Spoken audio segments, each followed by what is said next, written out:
compra e venda de imóveis e especialmente a compra e venda de imóveis na planta, a compra e venda de imóveis em incorporações imobiliárias, tá ok? O que se chama hoje de compra e venda de imóvel na planta é a compra e venda de unidades em construção, ou seja, de imóveis que você compra antes de estarem prontos, de imóveis que a construtora ainda vai construir e te apresenta ali. Por isso que se fala na planta, porque ela te mostra a planta do empreendimento, o planejamento dele, mas ele não existe ainda. E você compra a unidade que virá a ser construída ali, o apartamento, o prédio que virá a ser construído ali. Bom, você já deve ter imaginado, é um negócio naturalmente de risco, porque várias coisas podem acontecer no meio do caminho. Essa obra pode não ficar pronta, a construtora pode falir, empregados da obra podem não ser pagos, algumas documentações necessárias para se lavrar e registrar e transferir escritura do imóvel podem não ficar prontas por problemas com a prefeitura.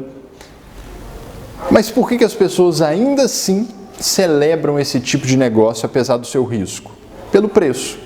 Como o risco é mais elevado, o valor também do imóvel é menor. Se compra imóveis a preços menores quando eles são na planta do que quando eles já estão prontos, porque afinal de contas ali o comprador está integralizando, assumindo um pouco do risco junto com a construtora. Por isso ele tem um desconto no preço, um preço mais atrativo do que se ele comprasse um imóvel já pronto, com registro, sem maiores riscos, ok?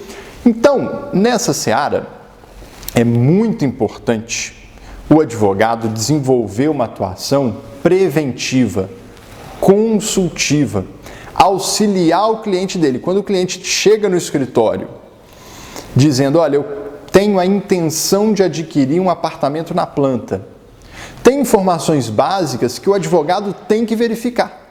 Tem informações básicas que o advogado tem que pesquisar e buscar para o cliente, para poder ajudar o cliente a avaliar o grau de risco do negócio. Porque não é possível comprar um apartamento na planta sem risco. Isso não tem como o advogado garantir para o cliente. Eliminação de risco.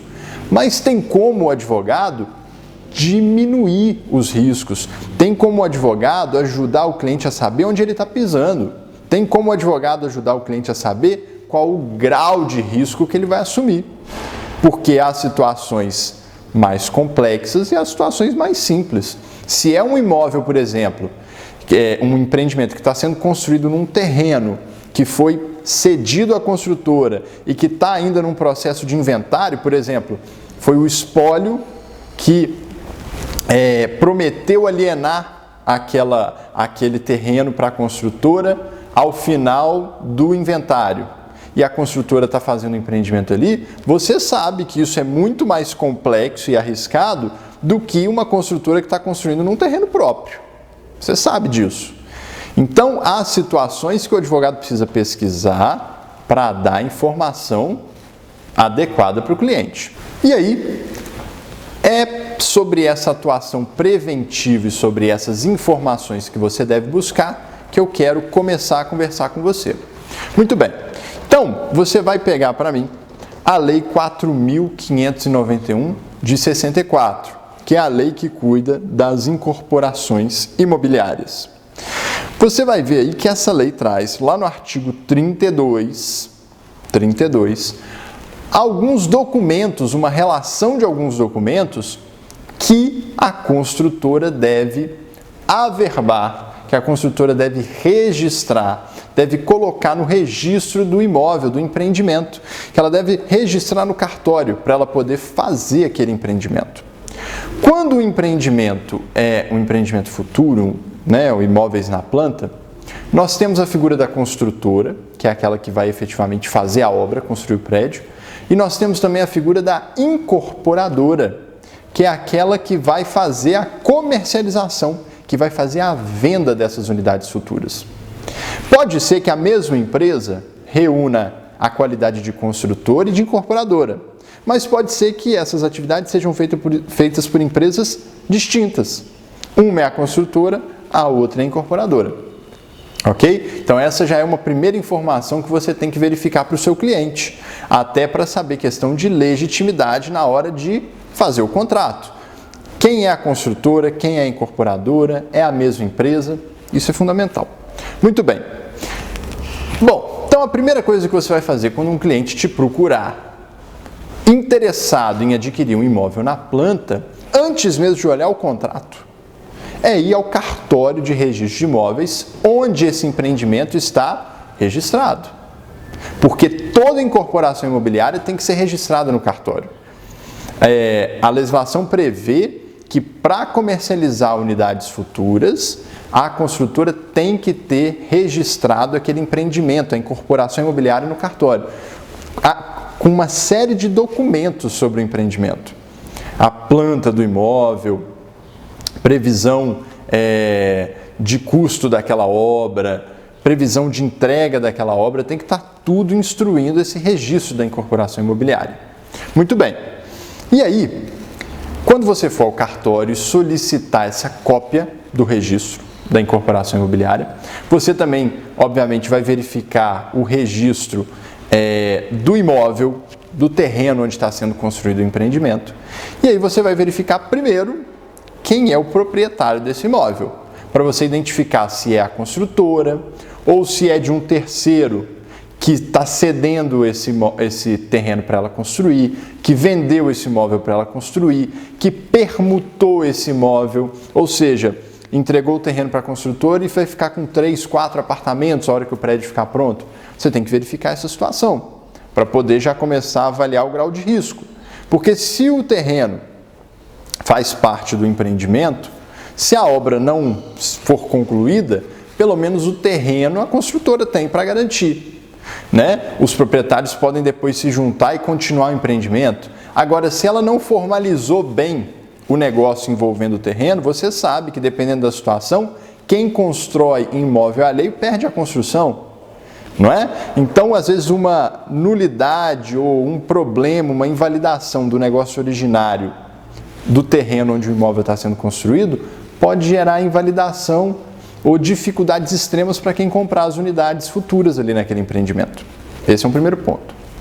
Segundo, você tem que verificar se constam ali as certidões negativas de tributos, de débitos, né?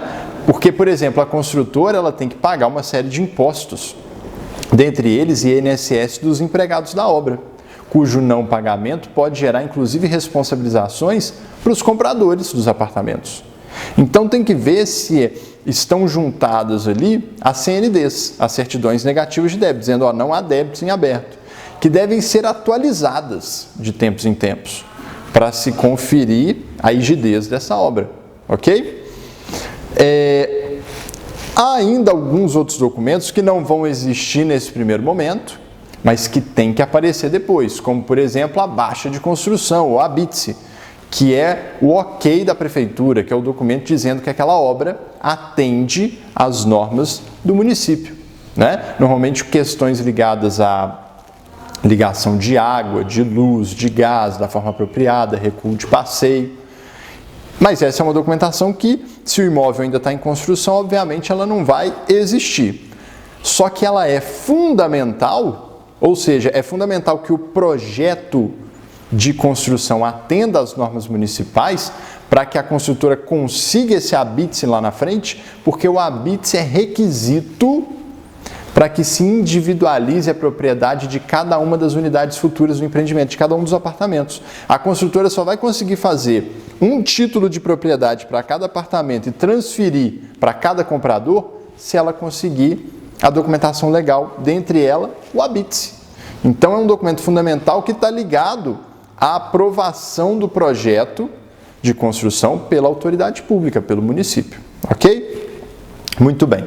E ali no registro, o registro é como se fosse uma certidão de nascimento do imóvel, do empreendimento. Então ali você vai ter ainda averbadas quaisquer outras coisas relevantes que devam produzir efeitos perante terceiros relacionadas àquele empreendimento. Então, por exemplo, se a construtora, para construir um empreendimento, contratou um financiamento junto ao banco, né, e constituiu uma garantia real para o banco por isso, ou seja, ela deu o próprio empreendimento como garantia do empréstimo, isso tem que estar averbado, isso vai estar averbado lá no registro. Então lá você vai ver uma alienação fiduciária, ou você vai ver uma hipoteca, na verdade. Você vai ver ali que os bens que estão sendo comprados, na verdade, estão em garantia para o banco. Se a construtora não construiu, o banco vai tomar o que foi construído daquele. Se ela não pagar o financiamento, o banco pode tomar aquele empreendimento para garantir a sua dívida.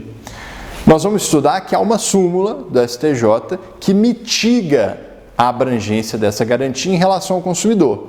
Mas, em princípio, você tem que ver, então, se esse empreendimento tem algum tipo de ônus real sobre ele, se tem algum tipo de constrição, até mesmo judicial, se há alguma penhora averbada. Ou seja, vendo o registro do imóvel, você vai ter as informações essenciais sobre aquele empreendimento para poder dar critérios, parâmetros para o seu cliente avaliar se é um risco que ele quer assumir ou não, qual é a extensão do risco. Às vezes um imóvel que já tem uma penhora, um imóvel que tem algum tipo de garantia real, algum tipo de constrição, não vai interessar para aquele comprador. Ou ele vai negociar um preço ainda melhor porque o risco é ainda maior.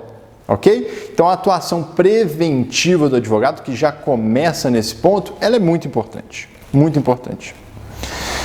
Passada essa fase preliminar de você analisar a documentação do empreendimento, de você ir no cartório e fazer essas verificações, chega-se na fase de análise do contrato.